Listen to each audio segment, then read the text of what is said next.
প্রিয় মুক্তিকামী ছাত্র জনতা, আমরা দেখতে পাচ্ছি যে আমাদের এই অভ্যুত্থান এবং বিপ্লবের পরেই দেশে অরাজকতা নাশকতা করছে ফ্যাসিস্ট এবং তাদের দোসররা।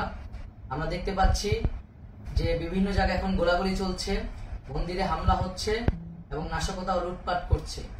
আমরা মনে করি আমাদের যে ছাত্র নাগরিকদের অভ্যুত্থান তাকে নস্যাৎ করার জন্যই পরিকল্পিতভাবে এই ধরনের ঘটনা হচ্ছে।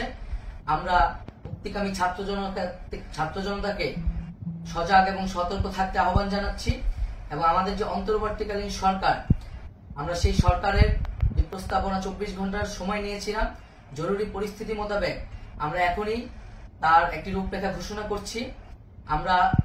আমরা সিদ্ধান্ত নিয়েছি যে সর্বজন গ্রহণযোগ্য আন্তর্জাতিক খ্যাতিসম্পন্ন নোবেল পুরস্কার বিজয়ী ডক্টর মোহাম্মদ ইউনূসকে প্রধান উপদেষ্টা করে অন্তর্বর্তীকালীন সরকার গঠন করা হবে এবং ডক্টর মোহাম্মদ ইউনূসের সাথেও আমাদের কথা হয়েছে। তিনি ছাত্র জনতার আহ্বানে বাংলাদেশকে রক্ষা করতে এই গুরু দায়িত্ব নিতে সম্মত হয়েছে। আমরা সকালের মধ্যেই আমরা এই সরকার গঠনের প্রক্রিয়া দেখতে চাই। রাষ্ট্রপতির কাছে আহ্বান থাকবে যে দ্রুত সময়ের মধ্যে ডক্টর মোহাম্মদ ইউনূসকে প্রধান উপদেষ্টা করে অন্তর্বর্তীকালীন সরকার গঠন করা হোক এবং এই অন্তর্বর্তীকালীন সরকারের বাকি সদস্যদের নামও আমরা সকালের মধ্যে ঘোষণা করব।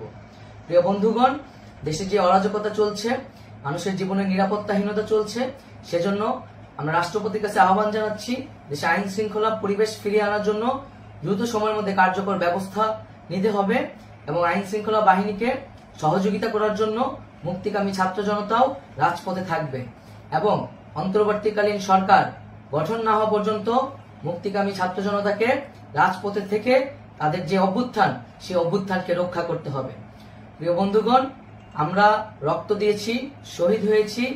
আমাদের যে প্রতিশ্রুতি একটি নতুন বাংলাদেশ গঠন করার জন্য, সেটিকে আমাদের অবশ্যই বাস্তবায়ন করতে হবে এবং অবশ্যই ছাত্র জনতার প্রস্তাবিত সরকার বাদে কোনো ধরনের সরকার কিন্তু মেনে নেওয়া হবে না। আমরা বলেছি কোনো ধরনের সেনাশাসিত সরকার অথবা সেনা সমর্থিত সরকার অথবা এই ফ্যাসিস্টদের দোসরদের কোনো বি টিম সরকার কিন্তু আমরা মেনে নিব না। কোনো গণবিরোধী সরকারকে মেনে নেওয়া হবে না। ছাত্র জনতার অভ্যুত্থানকারী যে প্রস্তাবিত সরকার, অন্তর্বর্তীকালীন সরকার, যেটা আমরা সিদ্ধান্ত উপনীত হয়েছি ডক্টর মোহাম্মদ ইউনূসকে প্রধান উপদেষ্টা করে এই সরকার গঠন করা হবে, সেই সরকারকেই বাস্তবায়ন করতে হবে অবিলম্বে। আগামীকাল সকাল থেকে সকলকে আহ্বান জানাচ্ছি রাজপথে থাকার জন্য এবং আমাদের যে সাম্প্রদায়িক সম্প্রীতি এবং রাষ্ট্রীয় সম্পদ রক্ষা কমিটির ঘোষণা হয়েছে বৈষম্যবিরোধী ছাত্র আন্দোলনের নেতৃত্বে, সকল পাড়ায় পাড়ায় এলাকায় এলাকায় সেই কমিটি পাহারায় থাকবে। আমাদের সংখ্যালঘু কমিউনিটিকে আমাদের রক্ষা করতে হবে, রাষ্ট্রীয় সম্পদ এবং এই দেশকে রক্ষা করতে হবে আমাদের।